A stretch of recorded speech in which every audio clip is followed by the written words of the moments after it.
గతంలో insider trading జరిగింది అని చెప్తే అసలు ఇన్సైడర్ ట్రేడింగ్ అనే పదమే ఇక్కడ వర్తించదని చెప్పేసి గౌరవ న్యాయస్థానాలు చెప్పినటువంటి సందర్భాలు ఉన్నాయి. ఇవన్నిటిని చూసిన తర్వాత కూడా సిగ్గు లేనటువంటి ఈ రాష్ట్ర ప్రభుత్వం జగన్మోహన్ రెడ్డి గారు నిన్న సిద్ధం సభ, ఈ సభకు సంబంధించినటువంటి నిర్వహణ ఏర్పాట్లు, అది ఫెయిల్ అయినటువంటి తీరుతెన్నులు, రాష్ట్రంలో జగన్మోహన్ రెడ్డి గారి యొక్క పరువు ప్రతిష్టలు ఏ విధంగా మంటగలిసి అడుగంటిపోయేటువంటి తీరు, రెండో వైపు నుంచి తన చెల్లి అడిగేటువంటి ప్రశ్నలకు సమాధానం చెప్పలేనటువంటి పరిస్థితి, వీటన్నిటిని తీసుకొని వచ్చి ఈ రోజు చంద్రబాబు నాయుడు గారికి మరో అవినీతి మరక అంటించాలి అనేటువంటి ఆలోచన చేసే ప్రయత్నం చేస్తా ఉన్నారు. అసైన్ ల్యాండ్స్ ఉద్దరగా లాక్కున్నటువంటి చరిత్ర గతంలో రాజశేఖర రెడ్డి గారు చెజ్జల పేరుతోటి 104 చెజ్జలకు వేలాది ఎకరాల భూముల్ని, అందులో అసైన్ ల్యాండ్స్ ని వేలాది ఎకరాలు రైతుల్ని నిర్దాక్షిణ్యంగా వెళ్లగొట్టి తీసుకున్నటువంటి పరిస్థితి. ముడుపులు దండుకునే దానికోసం 2021 నవంబర్ 7వ తేదీ నాడు జీవో నెంబర్ 25 తీసుకొచ్చి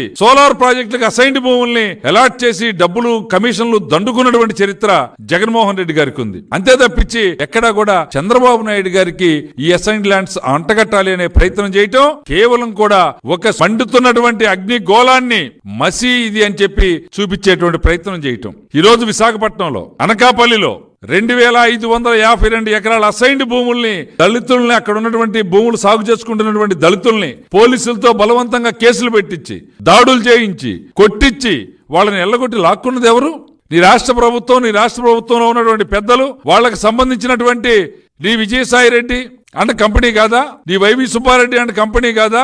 వీళ్ళంతా లాక్కున్నటువంటి చరిత్రని ఈ రోజు విశాఖపట్నం ప్రాంతంలో, అనకాపల్లి విశాఖపట్నంలో ఆ 2 రెవెన్యూ డివిజన్లలో దాదాపుగా 2,500 ఎకరాలకు పైచిలుకు భూముల్ని లాక్కుంటే ఈ రోజు నువ్వు అసైన్డ్ భూముల్లో ఏదో జరిగింది, అదేం జరిగిందో చెప్పే స్థితి కూడా లేదు, ఏదో జరిగింది అని చెప్పి మాట్లాడేటువంటి ఆలోచన చేసే దుర్మార్గమైనటువంటి పరిస్థితికి ఈరోజు జగన్మోహన్ రెడ్డి గారి ప్రభుత్వం వచ్చింది.